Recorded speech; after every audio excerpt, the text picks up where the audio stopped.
and welcome to the NB Politics podcast. My name is Joanna Killen. And I'm Brent Harris. And we are here on the unceded territory of the Wolastoqey, Pescataway, and Mi'kmaq peoples in Benequist, also known as St. John. St. Jigs. The Jiggity. Where we always are, every week. So this week we're going to be going over some hot topics. But first off, I really want to congratulate Brent because he got his first moose this week. I did. Tell us the story. We were down in the county, of course, down in Charlotte County. I was up in Flume Ridge, if you're familiar with that area down there, which is somewhere between, you get up, well, if you take the exit at Bethel, you head up past Lake Diggity Water. This is on the way down to St. Stephen. Yeah. And you get up there a little ways, you're going to turn off into Clarence Ridge Road. And my grandfather bought land up. He's got 3 acres just off, surrounded by crown land and a couple of private owners.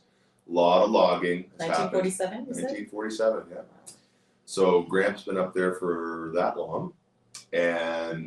But the area just in behind, surprise, surprise, where we normally hunted, where they hunted for decades, like 40 years. Every fall, my old man Morris would go up there and hunt. Whether it was deer, moose, and people from all over the place would come to Grampy's camp.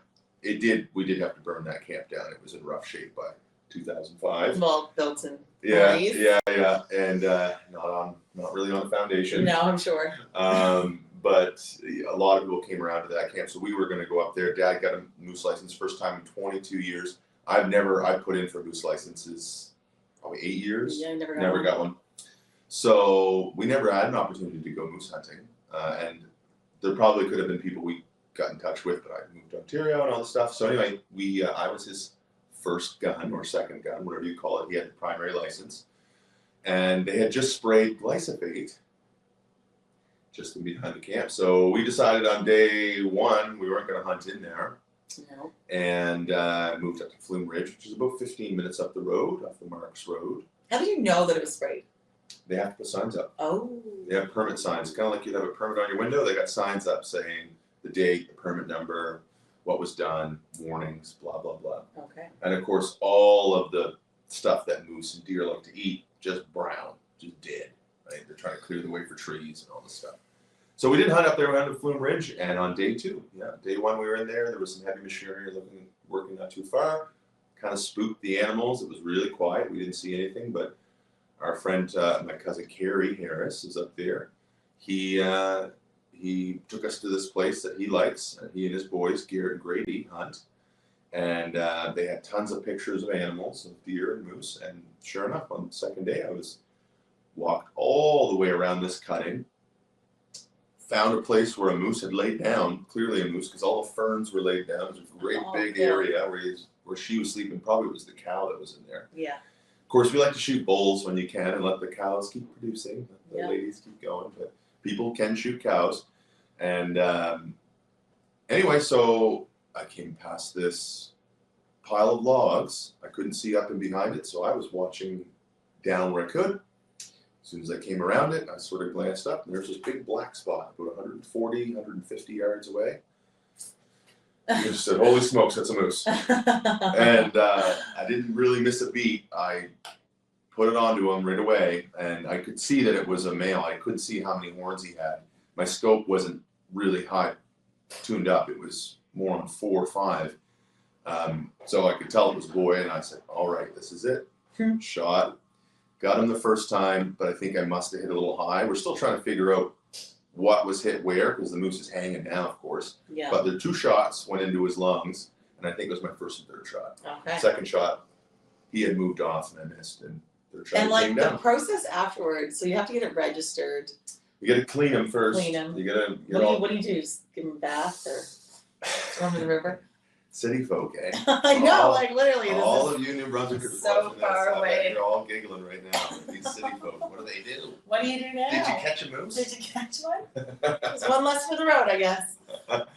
Yeah, so of course you got to get them all opened up and you get everything cut up. I won't go into all the details because some people probably find it really gross, but you got to get his insides out. Yeah.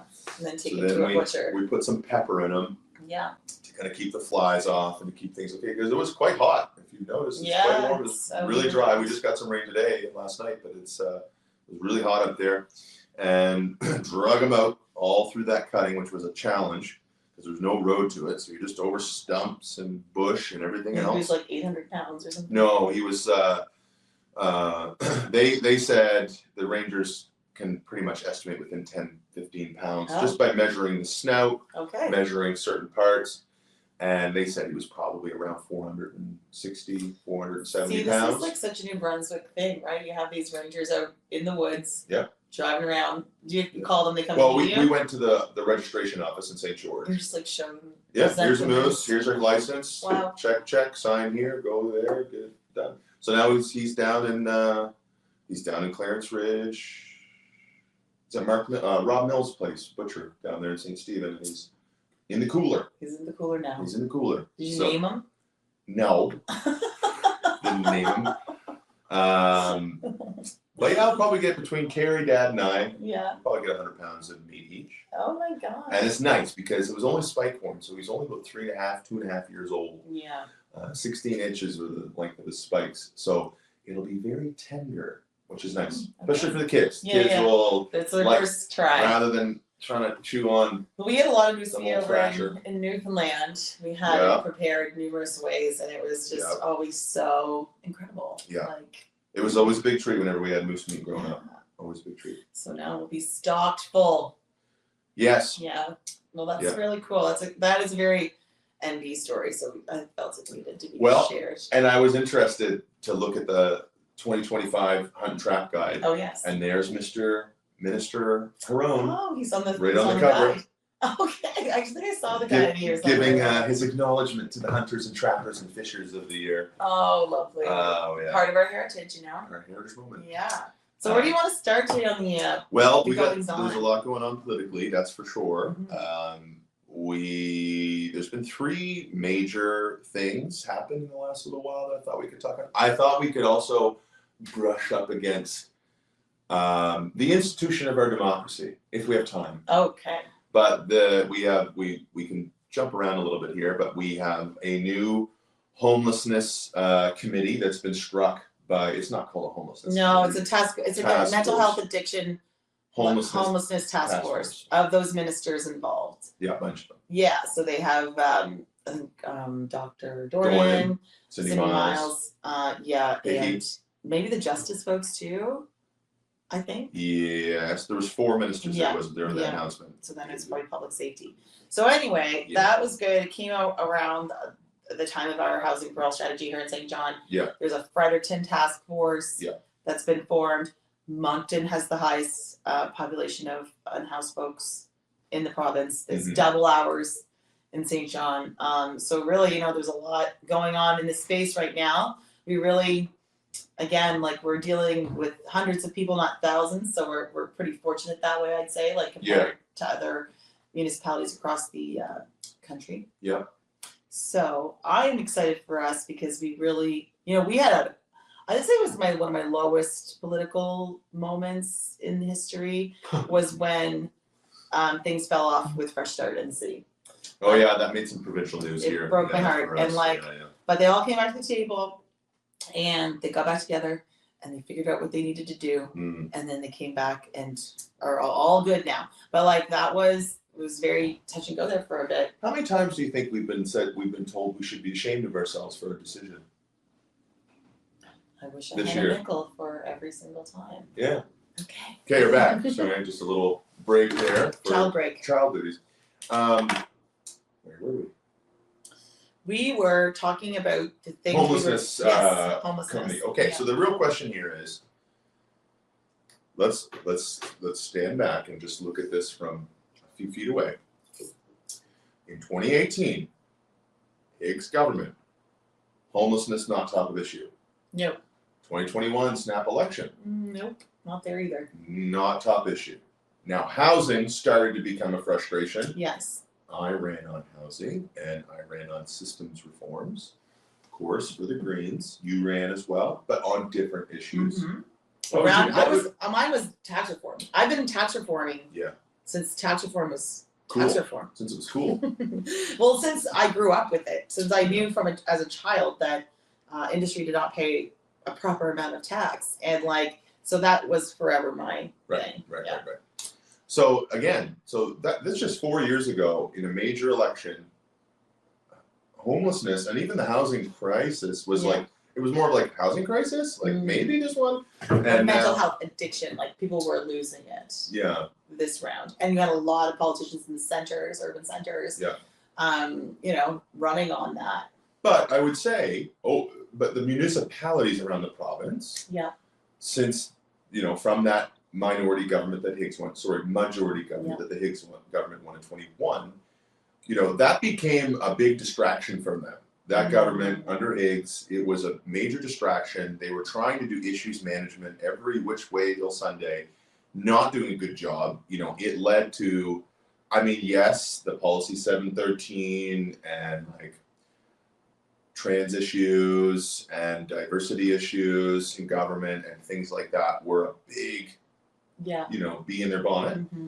But they also had this housing stuff. Of course, we saw Dorothy Shepherd, Minister of Social Development, come to St. John with other MLAs from the Higgs government and announce $102 million for housing. But homelessness, I would say homelessness in New Brunswick got its biggest microscope moment when Luke Landry died in Moncton. Right, in front of yours. Yeah. Yeah. When it really blew up then. It was personal to me too. And I don't want to diminish the fact that people lost, there were homeless people were lost, people were going homeless, being rent evicted, there was all kinds of stuff. Yeah. In 2022, right? Other places. Yeah. But I just found that story of somebody freezing to death in a public bathroom, after being released by social development. Mm-hmm. Yeah, the government really was like, okay. Oh God. We need to put this together because there's always been a by names list. There's always been social development clients that are in the house. What's a by names list, Joanna? Oh well, I love this. Yeah, no, the by names list is a current list that's maintained by multiple agencies actually. So it all feeds into this one particular list of folks who are unhoused, who need housing, and it talks a lot about their acuity level.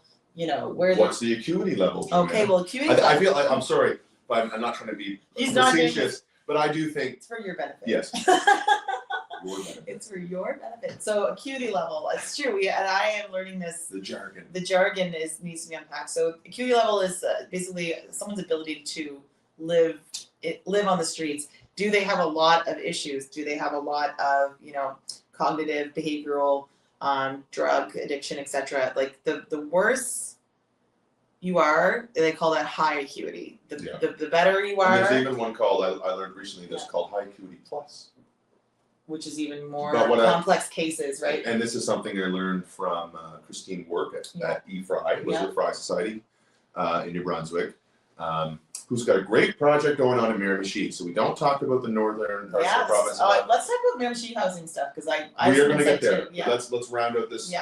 We'll go into the housing piece a little next. But like EFRI, of course, works as a sort of an adjacent organization to the John Howard Society. They focus on women coming out, reintegration from after going to prison or offending, and there's all kinds of services that they deliver. But she was telling me, you can have somebody who's high acuity plus that actually lives perfectly well in an apartment by themselves, but they may go through a stint where you can't find them for a few weeks, and you find out that they nearly overdosed and they've been sleeping on the street and couch surfing, because there's a lot of emotional and mental health sort of what's the word I'm looking for? It comes and goes, like it comes in waves and it can kind of overwhelm them. And so when you say high acuity plus, we're not talking about people who just are totally incapable and need to be institutionalized, although there are some that would need that. Benefit from that, yeah. Right. So we have the by names list. You can't force anybody into treatment, by the way. That's a literal crime. Higgs tried. Well, they tried, but it would never pass any legal test. No. So courts would kill that. Yes, courts would kill in a second. Like they would kill this city if they had gone in a direction where they were going to force people out of their encampments as well. There would have been challenges. So an entire group, I think they're called the Pivot Group, they will come into your town and start a lawsuit. And I love that. So they because these people don't have the ability to do it for themselves. no. So there's advocacy groups out there that will do that. There was no way we were either of us were going to support something like that happening in St. John. So now we have this like human rights based approach. Not going to be perfect. Not ideal circumstances because there's all these other issues like you're saying. We don't have like the beds for any mental health treatment. We don't have the beds for rehabilitation treatment. Yeah. People in rehabs are often getting discharged into homelessness. People coming out of jail are getting discharged into homelessness. We're hearing all of this, right? Yeah. So like every community is grappling with it in certain ways. So I think Miramichi is an interesting example because they're also new to it. We're going to get to Miramichi. I'm really excited to talk about Miramichi. We're going to round off this new task force conversation first and then move to Miramichi. Yeah. But yes, this task force is now designed to do what? This is my thing. Is they're out there, oh, it's a big deal, transformational day, we're here, this is a government that has heart, Susan Holt, we're going to get this done. We're going to start a task force to what? This is where I'm stuck. And next week, we're going to have Peter Corbin on the call. Now, Peter Corbin is the executive director of the New Brunswick Nonprofit Housing Association. And I hope next week. He actually was supposed to be on today, and then he got called away. So here we are. But yeah, so this is where I'm trying to, maybe we can do a little bit of positing, a little bit of thought exercise. What could this task force do? Let's not be cynical yet. That is valuable. So, what work needs to be done that we haven't already done? I think that they could pick up any community's list of recommendations for what is needed there and fulfill those requests. Because I can tell you straight up that if you're going to go gather and consult the nonprofits again, they are not going to want to do that. No, because they've been consulted. They've been consulted to death. They've told the government what needs to be done 1,800 times. We need more care beds. We need more, mobile units, accessing people. We need more horizon support in this. Yeah. We need program support for clients who can get support once they move into affordable housing. Yeah. And that opens the door right there to the fact we need more affordable housing. Just ask them to send you an email. Yeah. Like just get an email from them of their request. You guys take it back, cost it out, bring it back to the table. Because we've heard some solutions here that wouldn't even be that much. In terms of public safety, we heard about one that was a security camera rebate. So GNB sets up a fund for people who want to install security cameras so that there's more sort of eyes on the street, and that doesn't cost. Because $300 is like a lot to a family who's running around trying to do everything, but maybe their house is facing an area that has a lot going on in it. Ours does. That was not even a conversation that really got anywhere apparently. So there's a lot of stuff that I think that has been suggested and asked for, and they're not doing it. We just need them to go do it. Well, and here's what I've always pushed for, even municipally, but I think it would be a very good discipline of government to do. Get together all of the aggregate requests from every organization that has skin in the game. I know there's cynicism out there about these organizations, and they'll say, well, that organization wouldn't exist if they solved the problem, so they're not even incentivized to solve the problem.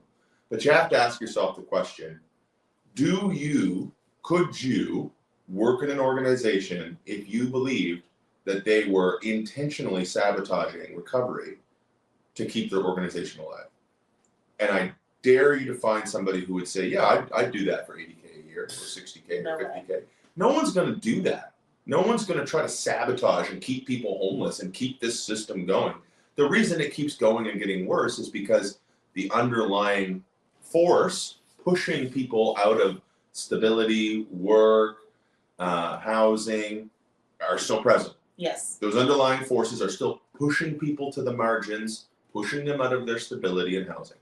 We have not dealt with those forces. No. We don't even talk about those forces. We're the bucket instead. So we are just the receptacle of everybody who has fallen through those proverbial cracks. Because ultimately, who's going to address capitalism? Who's going to address corporate greed? Who's going to address some corporate welfare?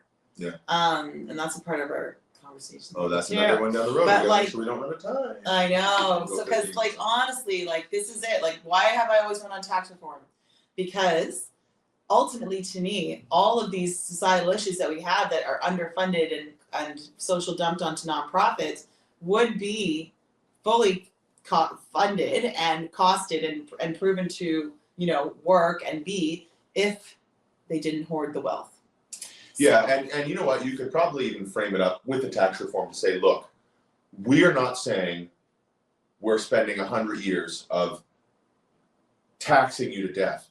Corporations. Yeah, let's just say right. we're going to spend 5 years. This is a 5-year stopgap crisis plan to ensure the stability of our society. We're going to ask you to contribute. Let's just use a round number, $20 million more a year toward the tax base, and we're going to do that in a number of ways that will not be a detriment to the long-term viability of your corporation. Yes, your tax burden will increase for 5 years, but after that, it goes back to the way it was. All hands on deck. We're not cutting taxes for anybody, not even the residents. No.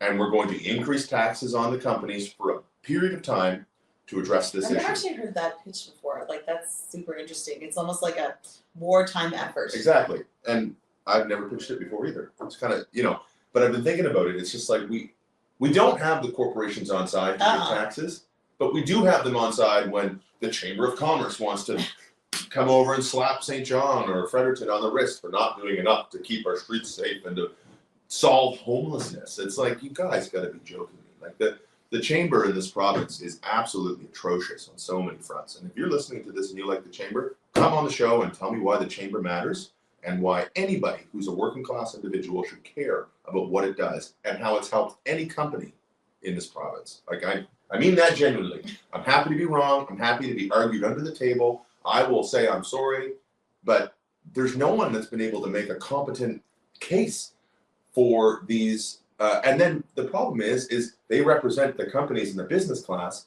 They'll come out and ream out the local government, and then they'll become ghosts when it comes to the federal and provincial government. So they like to pick on the little guy is what they like to do. I could go on about that. But yeah, I think there's a way you could frame up a all hands on deck approach, because what are we talking about, right? At the end of the day, what needs to be done in homelessness is known. Every community now has a plan to some extent. The task force is just going to dig up what's already been done. Do your ministerial jobs in their respective ways. I think it's great that you're going to collaborate. It's like the COVID thing, right? When they had all the party leads together. Yes, that was good. That's not a bad thing. Collaborate. But all this task force stuff, I also find some of that language to be meant to just inspire action, but not actually guarantee it so okay, task force, okay, there's the force of the task. Yeah, look, we did something. Yeah, just meeting together. I don't know, you need to get that list, get the cost of the list, ask the billionaires for some bridge funding, and it is, and then carry on. That would be our recommendation. The PoliPod recommendation is $170 million one-time effort over 3 years to put in 1,000 units. Units, sure. To either claw them away from, expropriate them from people who are not paying taxes, renovate, build new in certain places where it makes sense, do some infill, give some money to nonprofits who are trying to already do that, and then just be done with it and hit that hard. But then comes the other part, which is kind of attached to this, and then we can get to Miramichi. Regulations. We have to regulate this differently. Yeah. We have to govern. We actually have to govern. The one thing that frustrates me to no end is that we don't have, and David Kuhn is famous for saying this, we don't have in the Liberals or the Conservatives a party that wants to actually govern. And what do you mean when you say govern? Governance means to open legislation up, introduce new legislation, bring changes to programs, strategies, or policies. If you're upset about policing, apparently open the Police Act, which is apparently 45 years old. Yeah. So the Electricity Act's 100 years old. The Policing Act's 40 years old. The Labor Act that governs labor relations in this province is over 60 years old. They've never gone through transformative makeovers. And I don't know what it is. Either my hunch tells me the bureaucracy knows them, understands them, and doesn't want any politician touching them because that is just going to make their job. Well, it's going to be a big old lift. There's Yeah. no question. But Yeah. like that It is takes 3 years to change legislation significantly. absolutely, especially ones as big as the files we're talking about here. Mhm. Which is why I know that they've sort of grappled hard with the local governance reform and we're still in the same boat we were in for when we started with that mostly, besides getting the RSCs together. But like also the regional service commissions. There we go. We're unpacking the jargon. Great. But like ultimately, they have a lot of work to do if they want to fulfill some of these promises, because like you say, like those foundational pieces are still there, and a lot of the foundational pieces and reasons for stuff lies in the legislation. And opening all of that up, like I know in social development they're just starting to figure out that like, okay, maybe we don't take people's SD money, social development money when they're in treatment, because they were doing that. Oh yeah. And you could, so why would you go to rehab if you're going to lose your Welfare money, Yeah. your social development money? So like, oh, they just fixed that.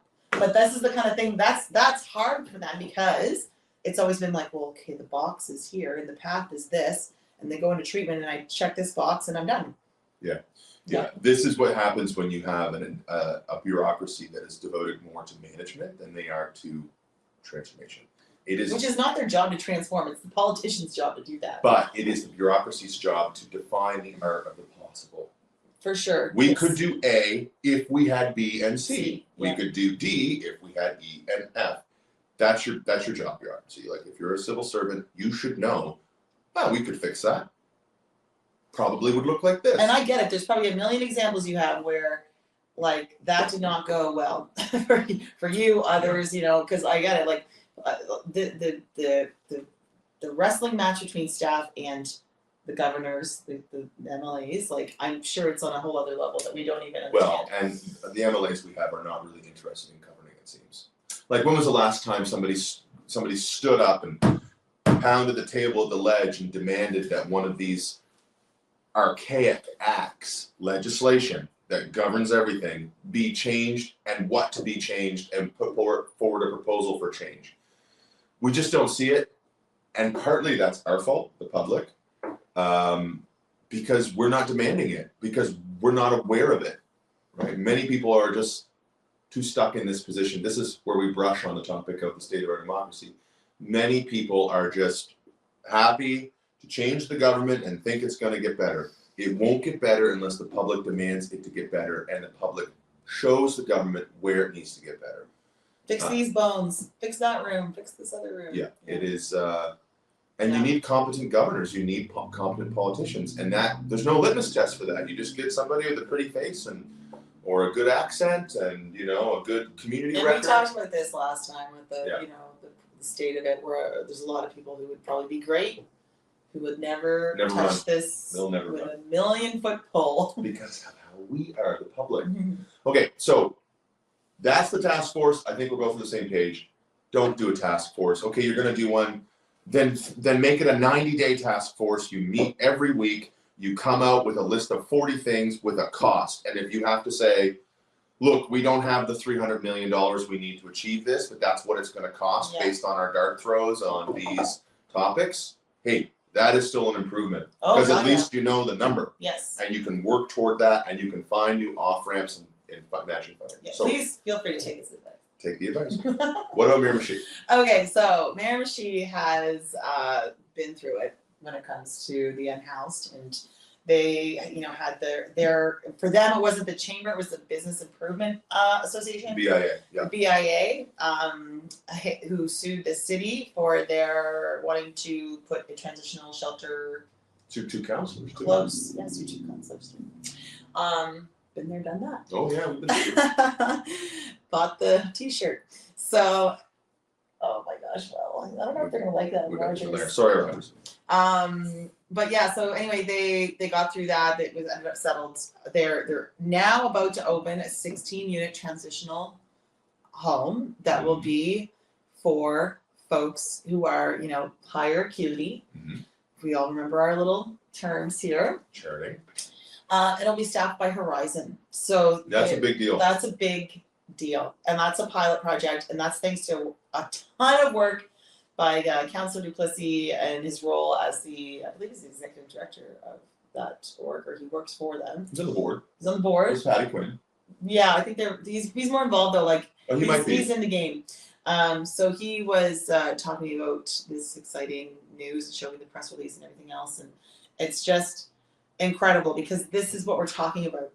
That is 16 people who need extra care, who are not going to be, out in the cold without that level of service. And so that is an example we haven't even really seen in St. John.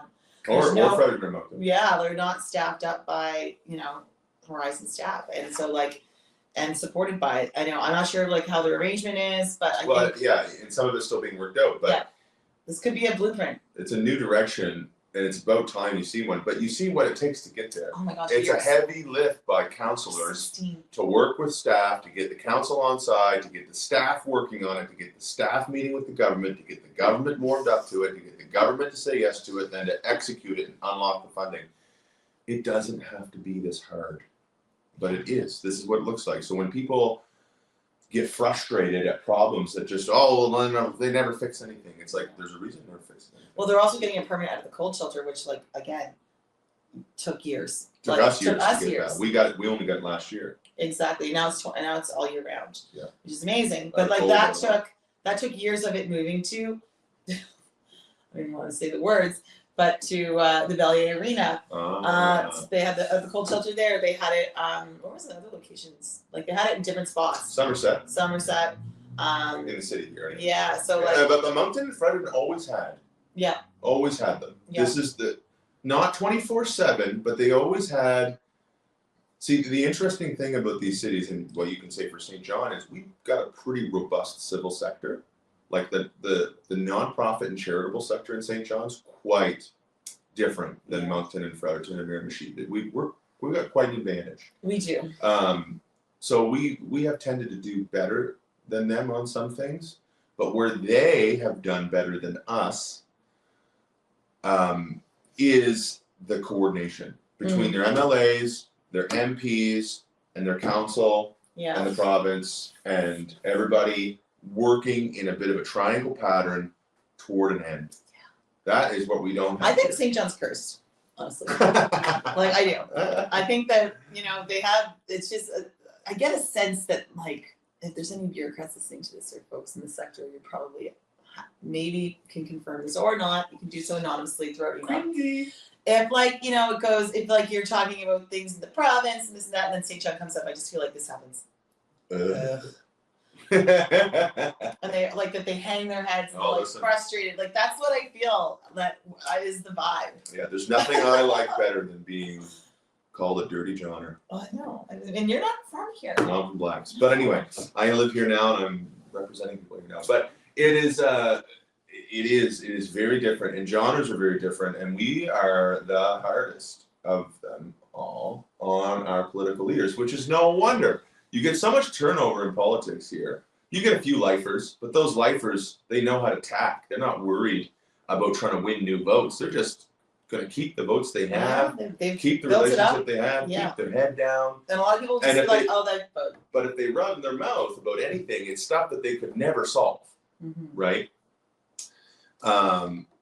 Whereas I feel like other cities and communities, they're like, okay, what can we solve? Who can we work with? Who else can we bring on board? Let's start solving it. What does a partnership model look like? I feel like everything we do with the province is a one-off. It's like DGI. It's here's this, here's that, but it's not this ongoing relationship. I guess. So I guess we could work on our friends. Again, I will say this to the public: instead of reaming out your council, instead of calling people shameful, instead of saying they're an effing idiot, try and figure out what they're doing and what they're working on. Go meet with them. And if they're not working on anything, absolutely, railroad them. But if somebody can give you an articulate, here are the 4 things that are pressing, and here's the work I've done, and here's the things we really why don't you make that decision? Here's my giant explanation, having enough patience to sit and to consume that and understand it. And I'm not saying that people in Moncton and Fredericton do that. No. But I think, or Miramichi or these other places, and I know they can be nasty in other places too. We've heard stories from our friend Cass and Fredericton, who's on council, And yeah, they can be nasty and they can be just as bad. But overall, there seems to be more of a coordinated approach with an understanding that we can't, oh God, I hate this saying, but we can't boil the ocean, but maybe we can build a bridge. Yeah. Right. So yeah. Anyway, that's a good, I think, rounding out of the new task force. It's a big deal. It's not the only piece of news. We're going to get to some others, but I'd be interested to hear what you guys think. Are you hopeful about this new task force? Do you know of other things that you could do or should do? Especially if you work in the industry. We'll hear from Peter next week. Yeah, That'll be good to talk to him about that. He's probably on the task force. Actually, he is on the task force. Well, I don't know. Yeah, right. I saw him at the press release. Okay, yes, well then that's good. Maybe he's representing the nonprofit space. Could be. Yes. Could be. So either way, we'll talk to Peter about that. So next on the list, as far as news that I wanted to bring up, Yes. is we have gotten a list of projects from the federal government. So we have Carney and Tim Hodgson and all those folks came out and said, here's our projects. Now, one of them that made news, so New Brunswick's not on that list No. anywhere, not when we were, if you go back a few podcasts from the summer, you can listen to our speculative list. Here's the 25 Yes. projects. I thought that was exhaustive. It was very exhaustive. Yes. We spent an hour and a half going through that. It was Yeah. pretty. But and remember when we were recording, we got like 20 minutes in, and we realized Oh, it was off. Yes. Oh my gosh! I sorry. hope that's not happening right now. But one of the things, of course, in this province we've been pushing for is SMRs. So unpack the jargon: small modular nuclear reactors. Unpack that jargon. Nuclear power is usually big, massive centrifuge zones that heat water, used either plutonium or uranium to create heat, create steam, generate power. Massive facilities. SMRs are taking what we've had in nuclear submarines for 20 years and deploying them on a far more greater level. So a nuclear submarine is basically powered by an SMR. Right. But it's highly militarized, it's highly protected, it's highly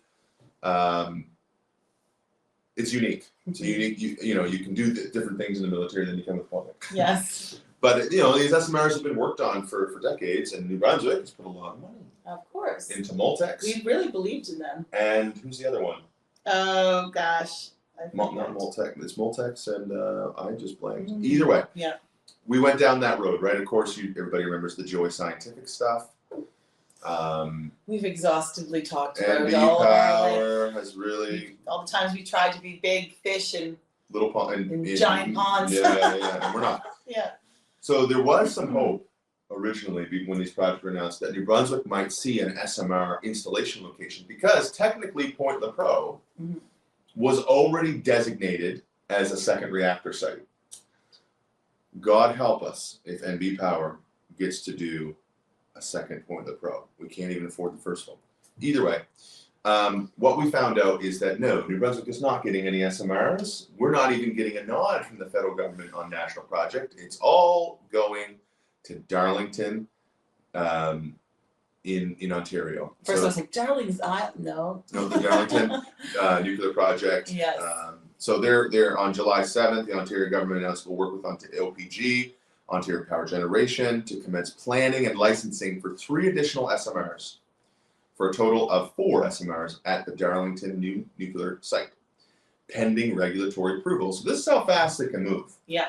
Right? And when people say, oh, well, these new things, like national project stuff is, no, it's just all stuff that's already done. This isn't true.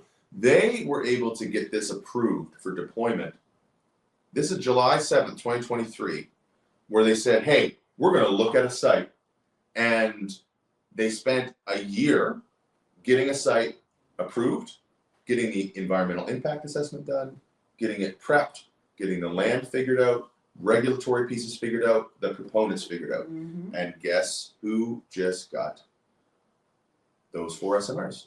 Darlington. So New Brunswick's out. It's going to create 5,000 jobs or something like that, like between all the different, not 5,000 jobs, sorry, 1,000 jobs between suppliers and on-site workers and deployment, and more, obviously way more in construction.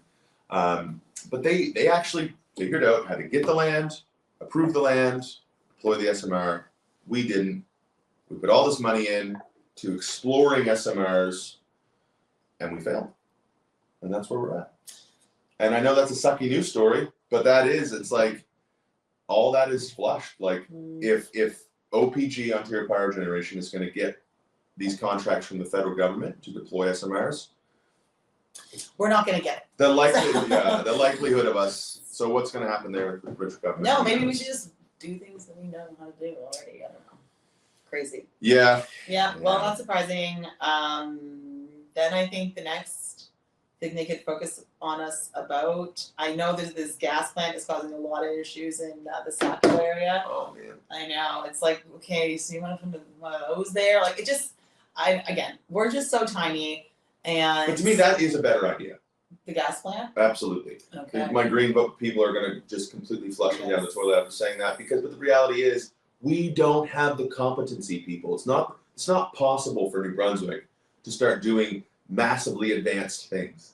We've tried, and we just keep failing. And there's a reason. We don't have the scalability. We can't harness enough investment. We're not central enough. And, it's just not it shouldn't be in our wheelhouse of effort. We should be putting the effort to where, like they say, make hay while the sun shines. We should be making hay while the sun shines. What does that mean? What do we have to work with? Well, being world-class leaders in nuclear reactor deployment isn't that, especially with experimental ones. Yeah. But this gas plant, tried, true, tested technology. You don't need a whole slew of new innovative ideas, and what it does do is it displaces coal. Right. So it's a step in a better direction. It's like the practice of the. What is it? Better. Oh yeah, the best criticism of bad is the practice of the better. But it is. We're just trying to practice something a little better. It may be the wrong place. It may not be the right time. There's all this stuff, but we are at a point where the province needs to figure out how to have stable power generation. Because they were just up there, right? Like they were, like Susan went up, our Premier Holt went up there with our energy minister. A bunch of people, yeah. Bunch of guys, probably. I think it was all guys. Yeah, bunch of mans talking up at Parliament Hill. So I think they were speaking with the federal energy minister. Bunch of them. So they went, Susan announced there 2 days ago that they were up in Ottawa talking to Dom LeBlanc, talking to Tim Hodgson, talking to Philippe Champagne, talking to Rebecca Alty. Like, it's a long list. Rebecca Alty. Yeah, I know. We met her. Yeah. She's in Yukon. Yeah.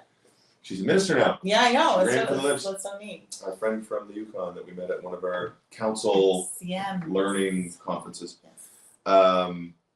Anyway, yeah, it's a bit strange to me because they went to Ottawa, and maybe it's not set up yet, but the national projects headquarters is in Calgary, right? No, probably not. And I know they're about to, table the first budget year soon, right? Right. So I saw what is our deficit ballooned up to 68.8 billion. Or it'll be 100 billion by the time we're done. Oh, fun.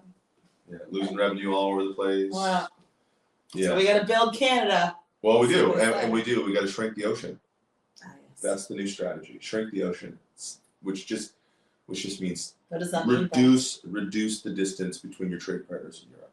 That's why Carney has spent more time in Europe than any other prime minister has. Like ever, probably. Yeah, since the Second World War. Wow. Yeah, right away, like within the first few months. Shrink the ocean, is that a common talk on your podcast? Yes, that is. Because he listens to probably 5-6 different Canadian political podcasts. So I just hear these things around. Oh, I steal everything. I'm not a smart person. I'm very good at remembering what I hear other people say. Yeah. So what's the temperature? What is their take on all this? In general. The Europeans? Well, no, the podcasters. The birdies of the world. I would say everybody is pretty unanimous that when it comes to the economic activity, we have to do national projects. So, but it is going to get worse before it gets better. Okay. We are not going to be as economically successful for the next 5 to 10 years as we were for the last 10 to 15. Yeah. And there are new, more and more there are people talking about the left flank of the Liberal Party under Carney which is the more left wing, workers' rights, taking care of NDP. people. Yeah, well, that portion of that caucus, that there is trouble ahead, because even though these might be what we need to do, getting people to believe that the pain that they're paying right now, or that the pain they're going through, is good for them in the long term is almost an impossible task. Yeah, short term pain is not our strong suit. No, the people are not likely going to put up with Mark Carney if they continue to lose. Right. And so this is where the yeah, like if he's just out there firing up all these massive projects, and we'll talk about the Infrastructure Canada loan that was just given to JDI. Oh yes. If they're just going to be unleashing all these corporate funds, I can't imagine that the Liberal caucus will hold together. Like there would be people saying you're a conservative. Like, well, they are, but here's the raw deal is that isn't upon us yet. It's just a warning, because Carney can literally say, look, you guys, I'm sorry, but I resurrected this party from the dead. Yeah. And you all would have been without a job if I had to come on, and we're doing this my way. And he does seem to be developing, like he's not a mean person, but he doesn't value everybody's opinion. This is one thing Althea Raj said. Oh. Althea Raj talked about this on the Peter Mansbridge podcast with Rob Rousseau, who's from The Economist. And I thought it was a good point. She said, like, yeah, Justin Trudeau had his way about him. Stephen Harper had his way about him. But the one thing that is kind of happening underneath the surface of the Liberal Party federally is that there's not a lot of respect given from Mark Carney's team and Mark Carney himself to people who have been there quite a while, who have different opinions about where things should go. The eternal internal struggle. The eternal internal struggle. Yeah, so the ones like the pillars who've been there, here's your new boss, gang. Mm-hmm. They must not be feeling 100%. No, I don't think so. Mm-hmm. So it's one of these things where who knows where that goes. Yeah, but I think everybody is unanimous that the direction Carney is taking is a good one. Yeah. That he's effective at it, that he is playing more of a chess game here, because he knows how the markets are going to respond to certain things that they might do.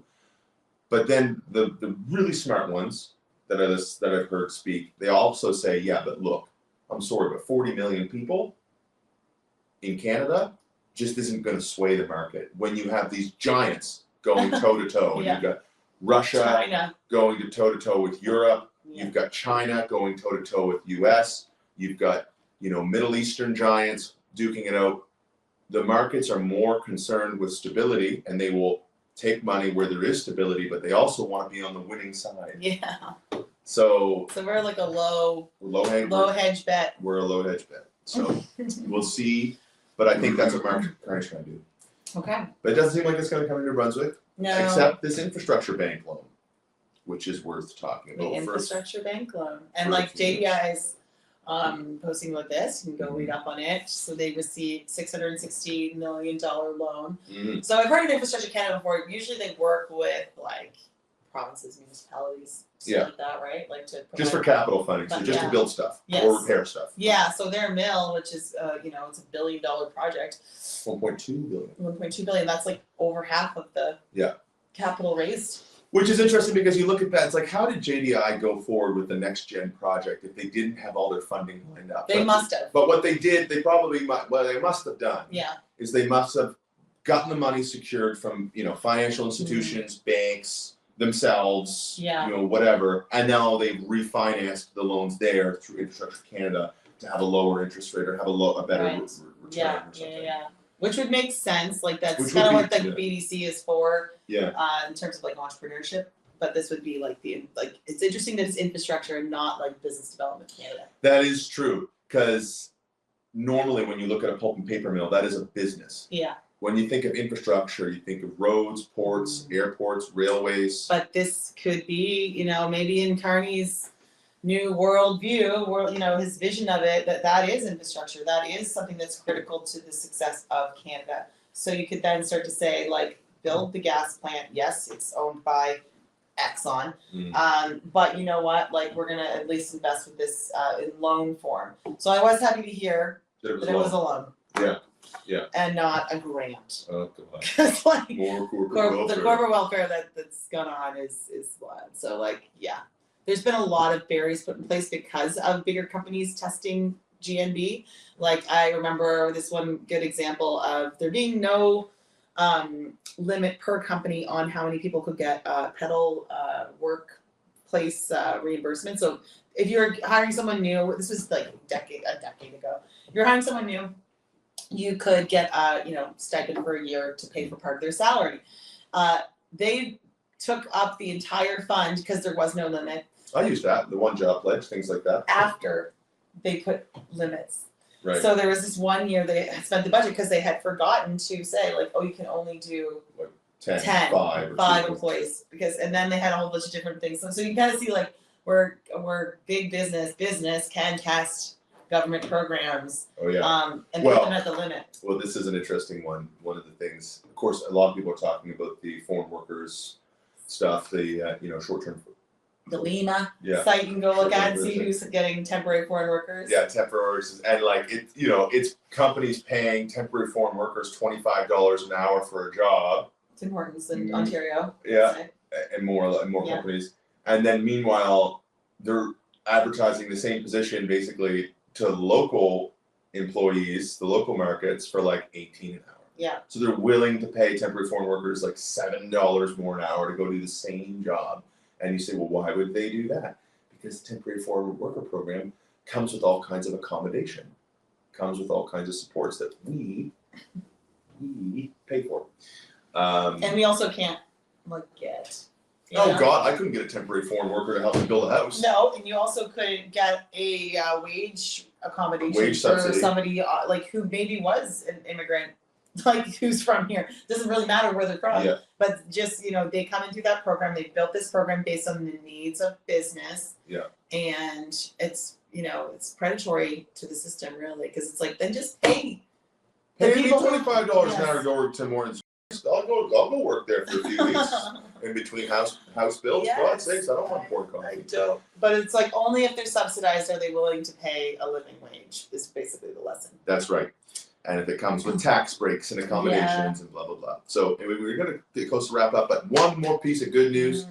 The government did finally announce a major agreement with First Nations in the province that I thought it does feel more like a newscast this week than it does a podcast. But we're very opinionated, so I guess it's still a podcast. Yes, we are very But so there's revenue sharing now that's happening, and that's coming from like the taxes generated on different tobacco reserves, from gas, from tobacco, from anything that some of the indigenous communities generate.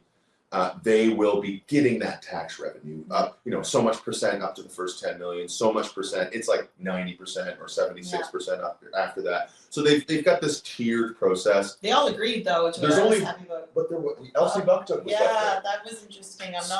I haven't seen anything from them. Yeah, I don't know why Elsie Bucktook was left out.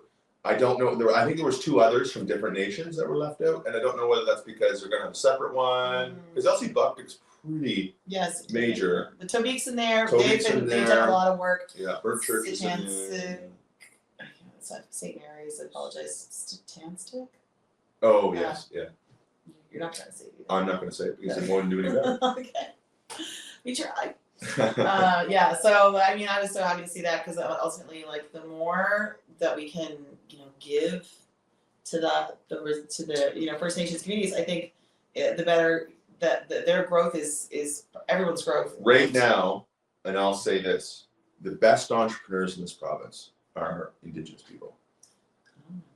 Hot take, but I have never seen more coordination investment between their investment bank, which is a national investment bank, their local communities and bands, and major projects. Yeah. We just saw Natural Forces. Yeah.